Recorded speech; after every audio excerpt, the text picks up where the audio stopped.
bugün sizler için yakışıklı oyuncumuz Can Yaman ve güzeller güzeli Demet Özdemir'den muhteşem karelerini sizler için derleyip topladık.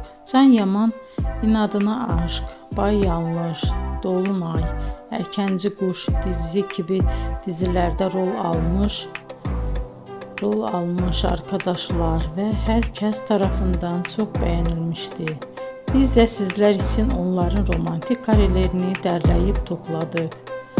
Arkadaşlar, bu fotoların devamını gelmesini istiyorsanız emeğimize saygı olarak kanalımıza abone olup bol bol yorum yazmayı unutmayın.